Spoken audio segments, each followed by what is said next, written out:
Subhana Rabbul malaikati waruh, itu tasbihnya malaikat 3 kali. Nggak napas lagi. Subuhun kudusun Rabbul malaikati waruh. Jangan subuhun sembahyang subuh kudus gak kudus. Keliru nanti ya, dihafalkan di situ surat ada. Nah, sampai tahiyat awal, nah, sampai sadar. At-tahiyat itu, nah, tarik nafas. Assalamualaikum. Nah, sampai asyhadu alla ilaha illallah wa asyhadu anna muhammadar rasulullah. Jangan nafas. Terus sampai selawat fil alamin kabil majid, enggak nafas. Kusuk pasti. Jaminan. Ayo coba nanti enak sembahyangnya.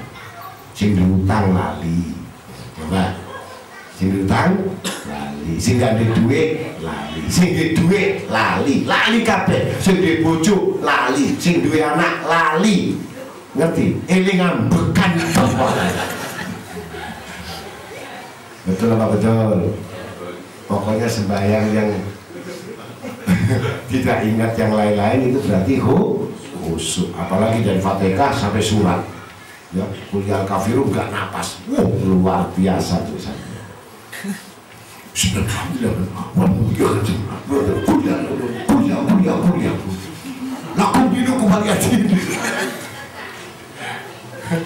Ayat yang lain malika bisa cepat ya. Nah, mudah-mudahan bisa diamalkan Bu di rumah latihan ya.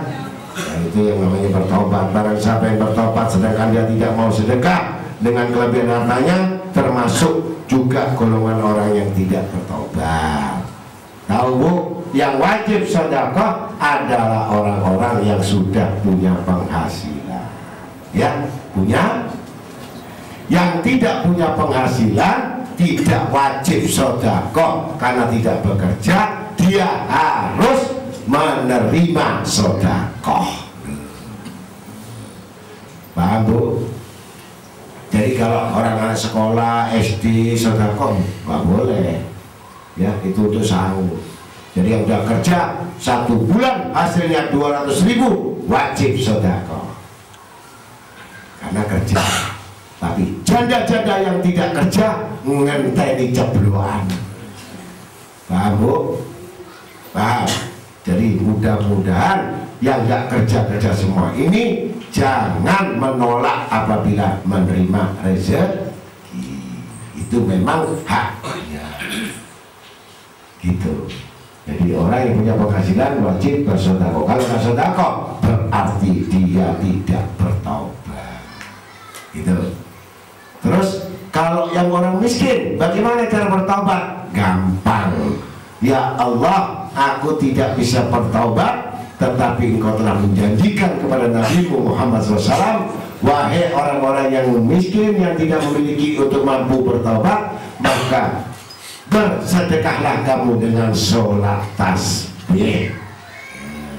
Jadi akan baca subhanallah bihamdihi subhanallah azim 10 kali. Dan subhanallah alhamdulillah wa la ilaha illallah 10 kali. Maka engkau seperti bersedekah 1 gunung emas. Yes. Jadi orang nggak mampu jangan khawatir, nggak usah sedekah, sedekah pakai tas. Ngerti Bu ya? Paham Bu? Ini nggak punya, udah sedekah, tasbih lagi double.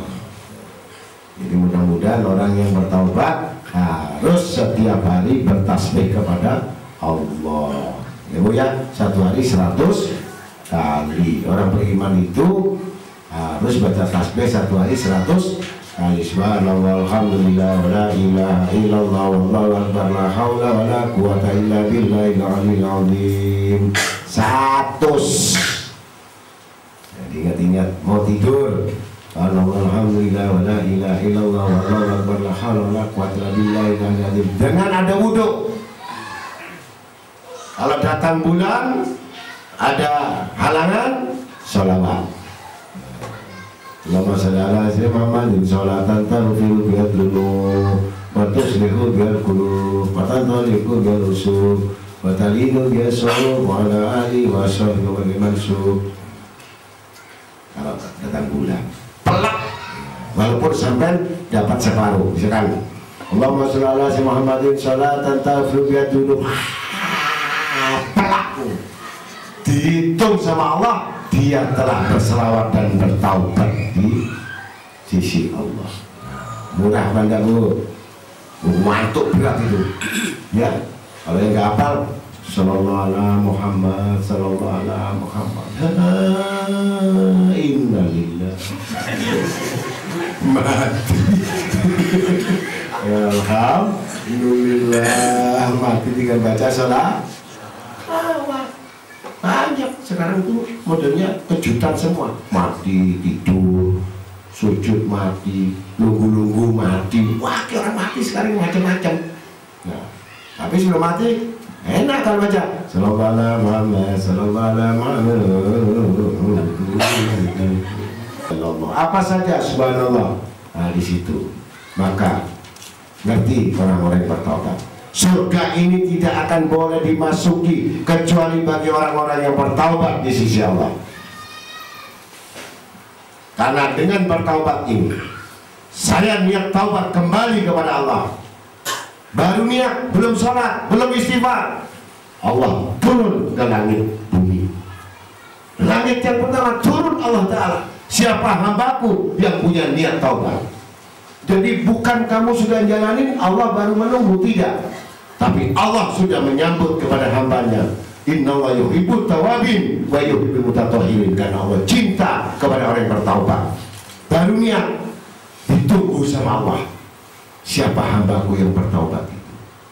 Akhirnya datang seorang hamba tadi, ngambil duduk, sembahyang, baca astaghfirullahaladzim alladzi la ilaha illa huwal hayyul qayyum wa atubu ilaih. Maka Allah menyambut, keluar dari mulut disabar oleh malaikat rahmat. Ini keluar ini ada warna hijau. Jadi kalau ayat yang keluar ini hijau, warnanya cahaya hijau, disambar sama malaikat, diantar langsung sama Allah Rabbul Alamin. Ya Rabb, ini hambamu yang telah bertaubat. Ya, dari tadi aku menunggu seorang hambaku untuk bertaubat. Terus apa kembalinya ya Allah? Aku beritakan apa kepada hamba yang bertaubat itu? Tidak lain dan bukan kecuali pengampunan bagiku. Dan aku tidak peduli lagi dosanya yang penuh langit, gunung, bumi, isinya debu sebanyak apapun. Aku tidak peduli lagi. Malaikat sampaikan kepada hambaku, karena aku telah mencuci bersih dosa-dosanya. Baru satu kali astagfirullahaladzim alladzi la ilaha illa huwal hayyul qayyum.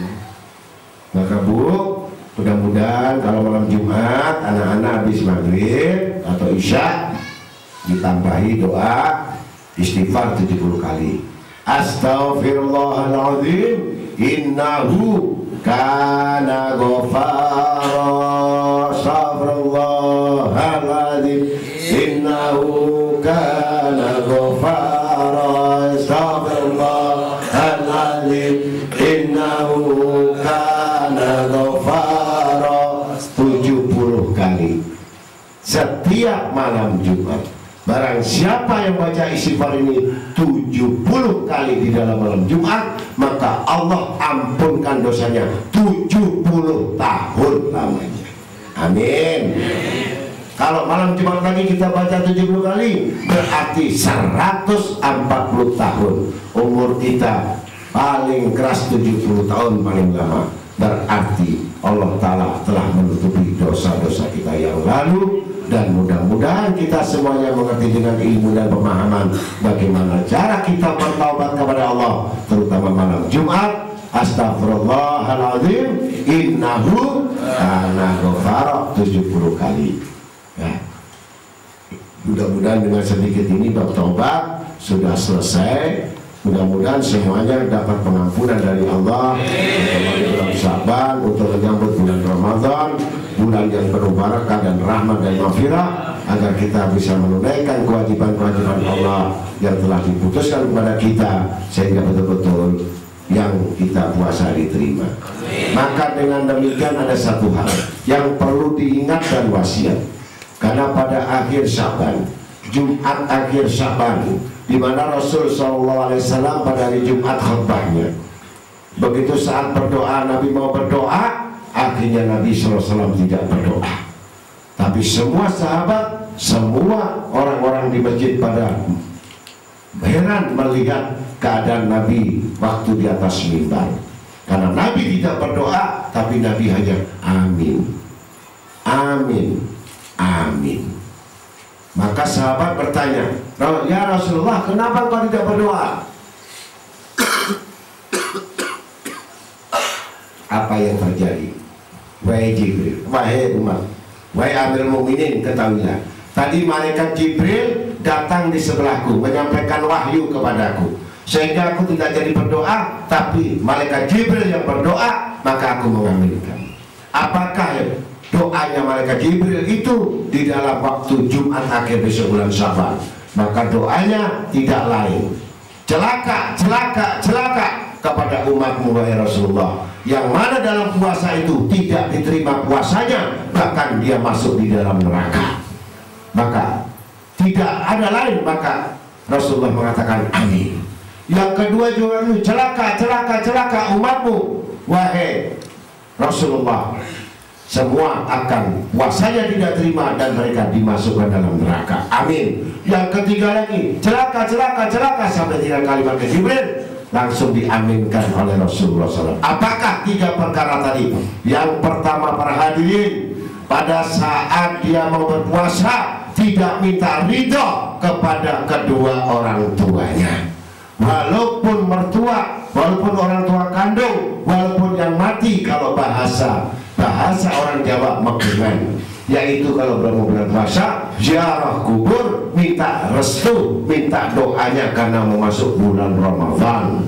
Yang kedua, orang tua itu bisa dimasukkan dalam bagian termasuk guru-guru. Jadi kalau kita mau puasa, minta ridho, minta restunya guru-guru kita. Akhirnya itu yang satu. Kalau tidak diterima puasanya, bahkan dia dimasukkan oleh neraka. Amin, kata Rasulullah.